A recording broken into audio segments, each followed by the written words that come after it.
Hi. Today I am very excited to walk you through how to Uberize your sales teams and your sales organizations.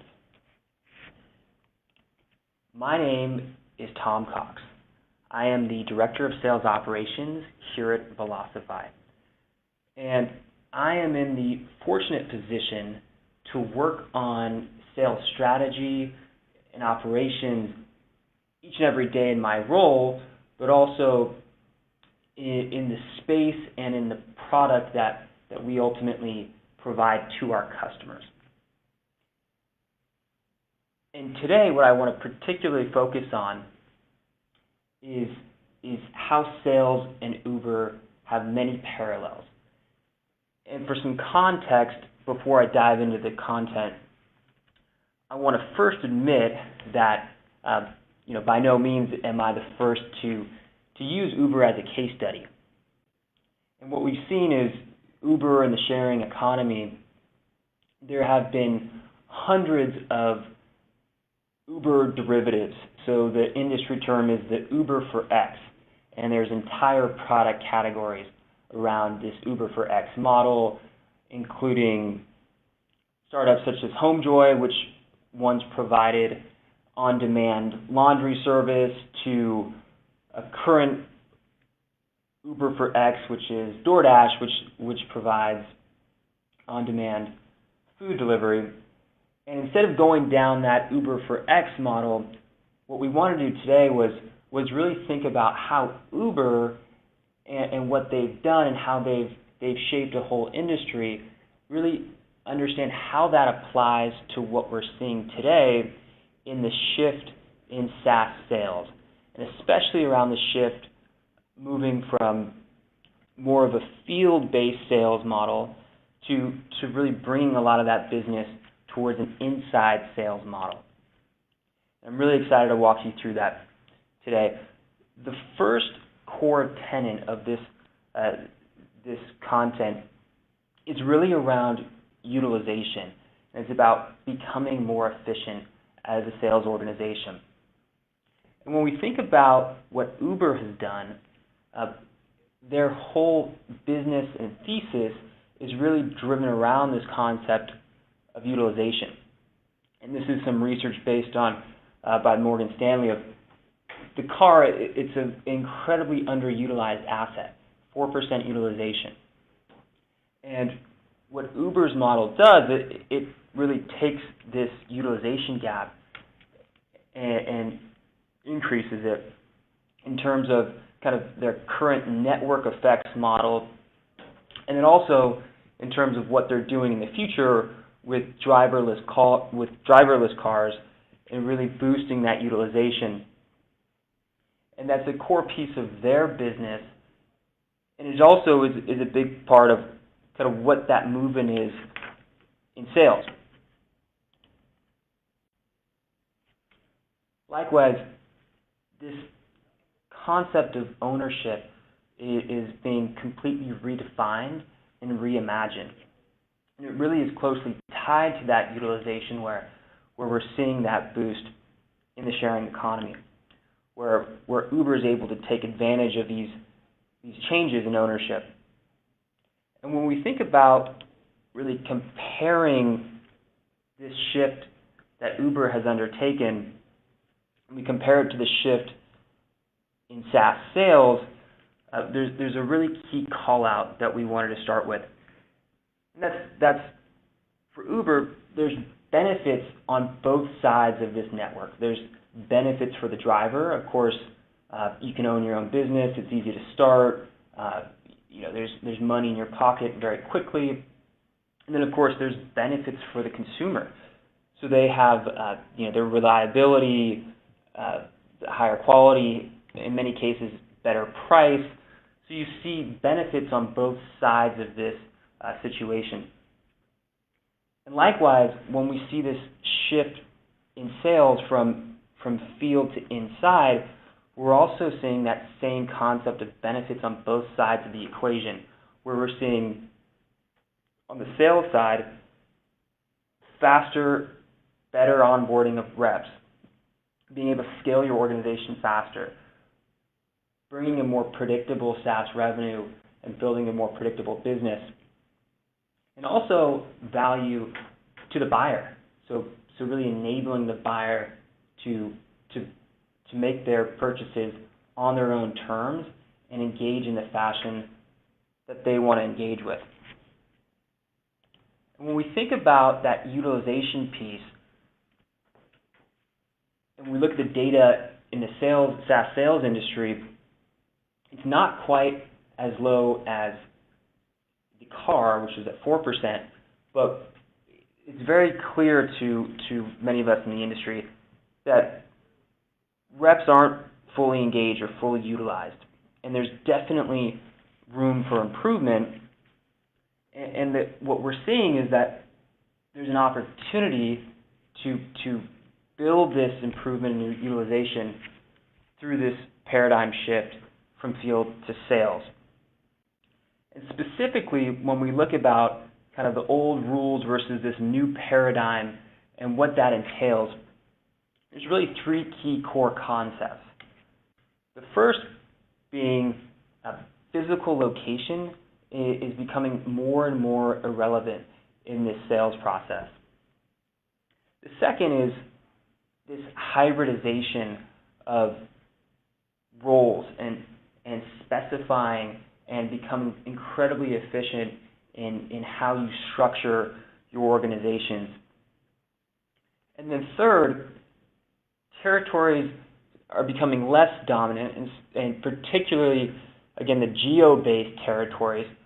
And there's some really innovative activity that's happening of how you segment each of your reps' core business.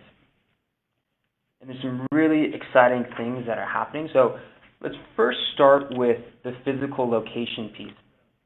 And in Uber, we all know that a part of the beauty is that there's that consistent, high-quality experience, that customer experience, whether you're here in LA, where we're based in Blossify, or if you go to Mexico City, or if you go to Amsterdam or London, it's that same experience for the customer.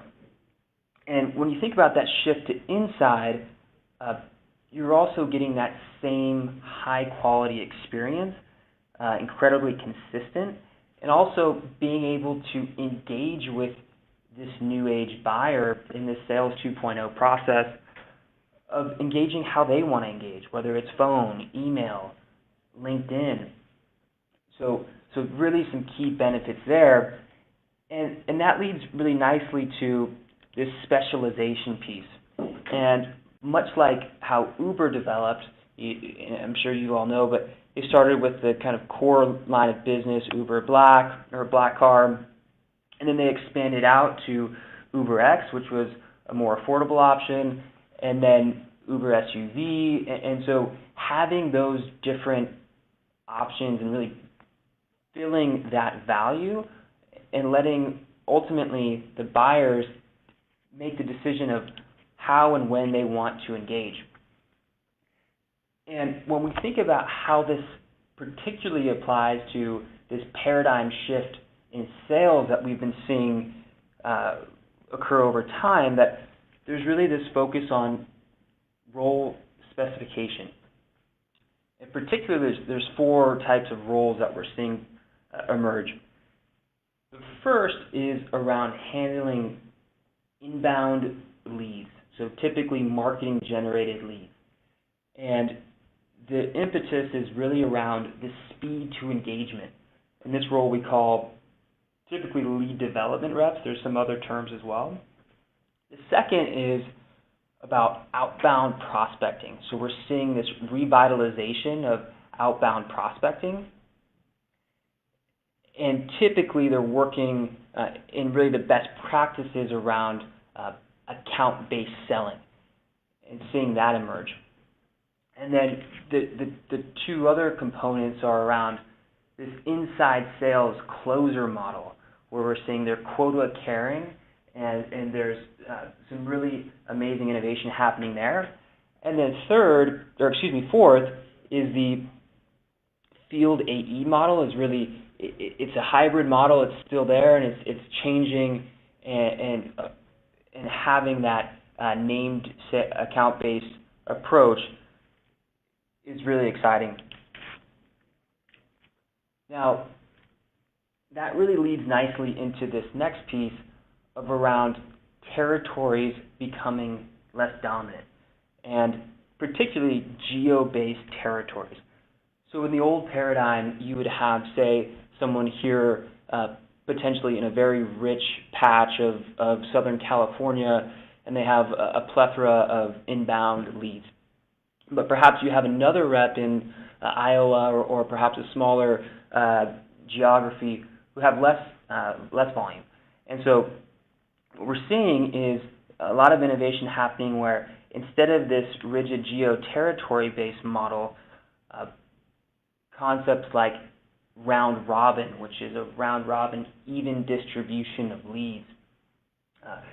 And we're seeing up to 3x conversion in some of our own customers who are moving towards this more round robin, even low distribution model.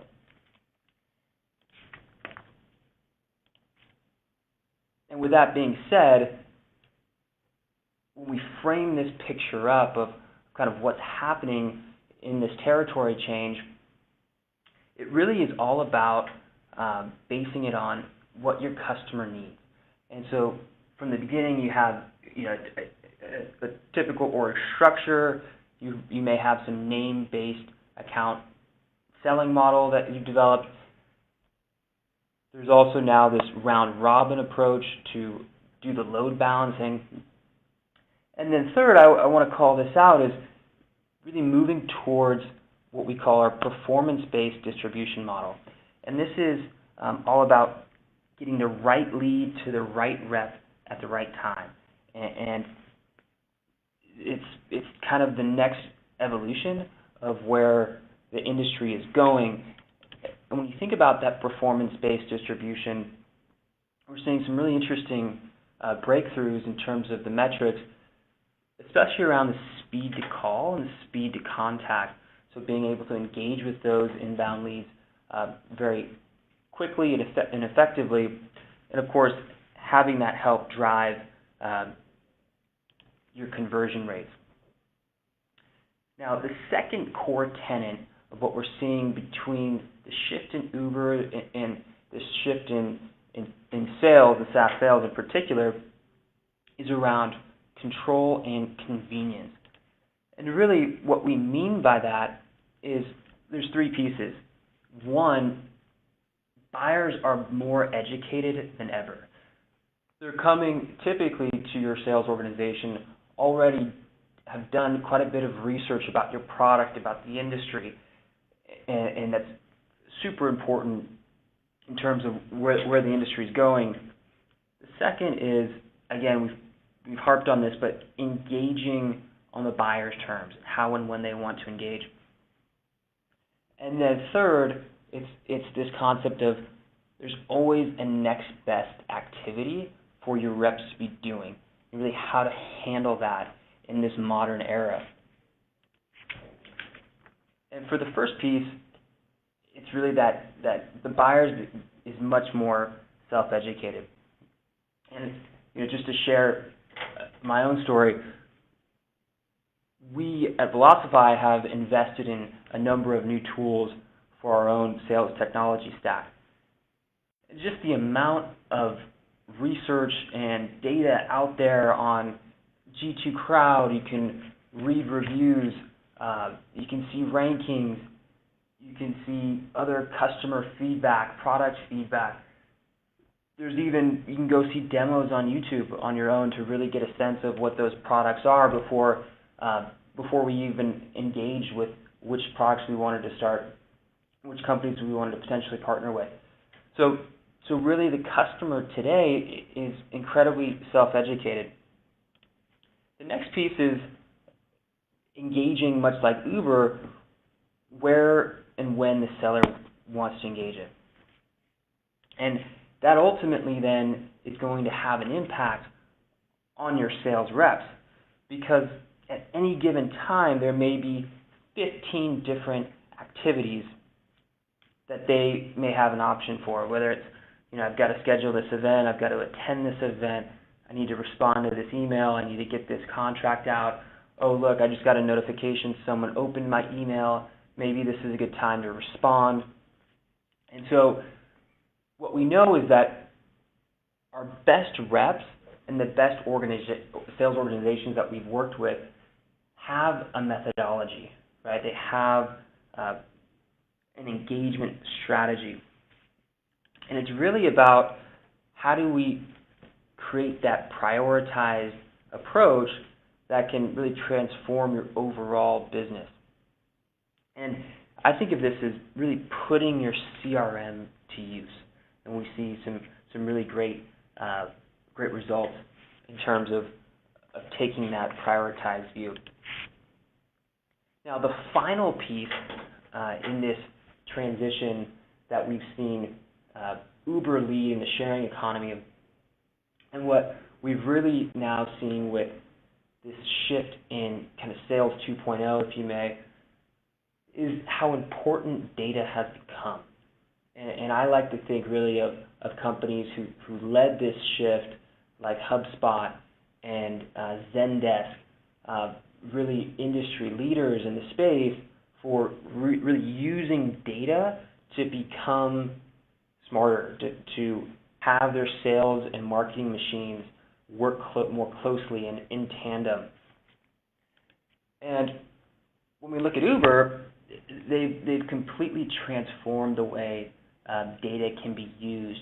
And a really interesting story here is Uber partnered with the urban planners and city officials in Boston.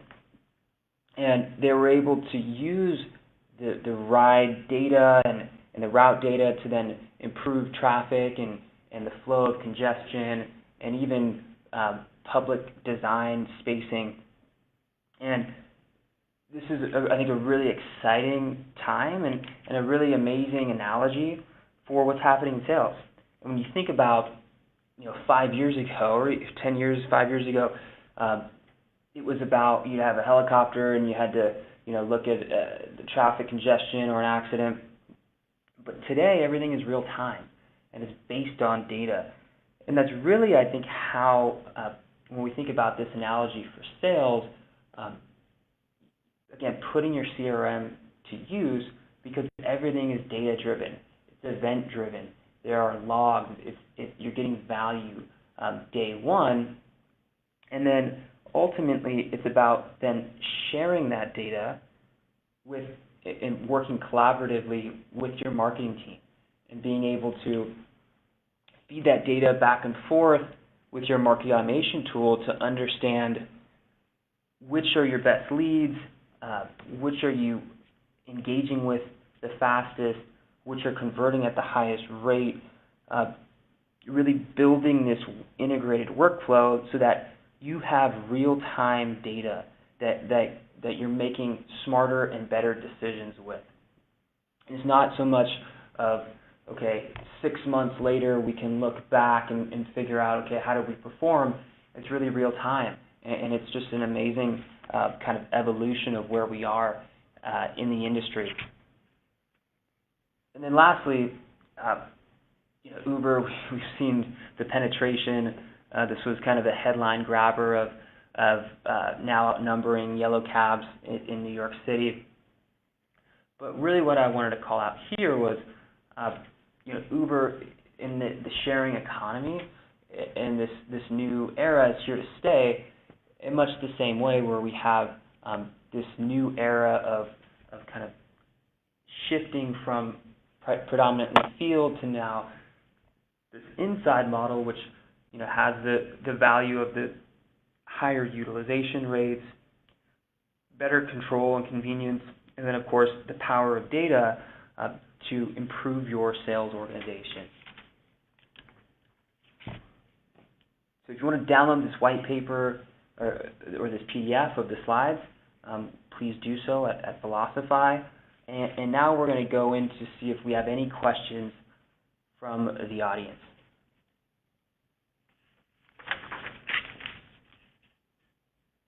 Okay, so it looks like we have kind of the first question here is, can you explain more on the role specialization on the SDR and inside sales? And so what we've seen is really about our kind of the breakout of LDRs versus BDRs. And so maybe starting with the LDRs. LDRs handling this large volume of inbound leads. So many organizations have, including our own, thousands of leads each month, whether it's events, webinars, from our website, from get a demo forms, and handling that inbound to make sure that we have, I would say, one, the speed to contact. When we think about even just the most important metrics, especially on the lead side, is about the speed to engagement. You see 4x improvements or over 4x improvements in conversion rates if you're able to engage within a quick time frame. So having that as a specialized role can bring a ton of value to your organization. The second piece is on the BDRs, and really this whole, and there could be a whole, we actually did a whole webinar on account-based selling for this BDR role, which is super important, but it's about targeting those accounts and having a clear strategy of why you're targeting those accounts, and then really partnering with sales and marketing to have the right content to engage with that right account. It may be based on a product segment, an industry segment, a size, or a whole combination of each. And then the second layer of that BDR role is not just the account knowledge, the industry knowledge, but really then the next level is the persona level. So to use an example for us, because we sell to SaaS B2B companies, it's really, we look at a number of personas. We look at the VP of sales. We look at that usually the head of marketing. We look at demand gen. We look at sales development management. And then, of course, we look at the sales operations persona. So we have these personas built out for this particular account-based selling strategy model, and then really empowering our BDRs to engage with the right persona and account in the best fashion. And then, quickly, the inside, there's a number of ways to do it, whether it's on, again, product, perhaps size. We've seen there's potentially a SMB, there could be a mid-market team, and so forth. So that's really how we think about segmenting.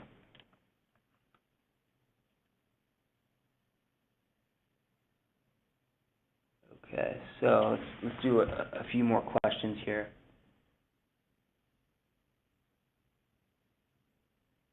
Okay, so this question is, so who has software to actually Uberize an operation? In other words, to connect customers with providers of a service as quickly as Uber. Okay,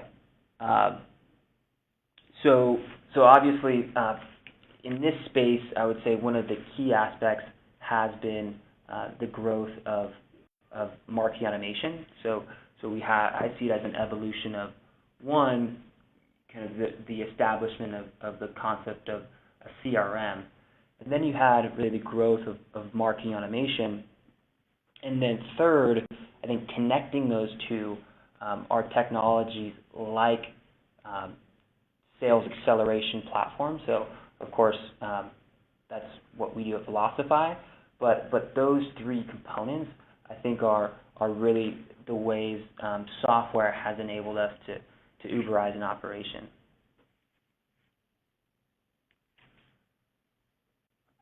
So let's see, any other questions? So we said, do you find noise conflict with this approach? So I think what that means is, do we have conflict with this transition in the Sales 2.0 model of more insight? And what we found and what we actually do internally is we haven't gone completely away with the field model. We think there's still absolutely value with having a strategic named account, account-based selling model, which we briefly spoke about, where you have targeted enterprise accounts that is delivered by the marketing team, that our executive team, our whole company is aligned that this set of customers or this set of prospects would become fantastic customers and targeting them. So having that, and then of course the hybrid approach of then segmenting your, having then an inside team in tandem with that, I think can kind of be a best of both worlds and what we've seen out there.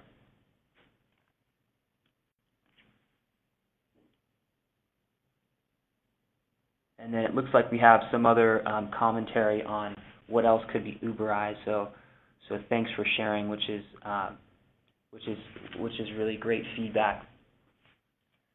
And then I'll just hold if we have any other questions. I've really enjoyed this time with everyone, and if you have any questions, feel free to reach out to us, to me individually, us as a company. So I'll give it just one more minute here, and then I think we should be all set.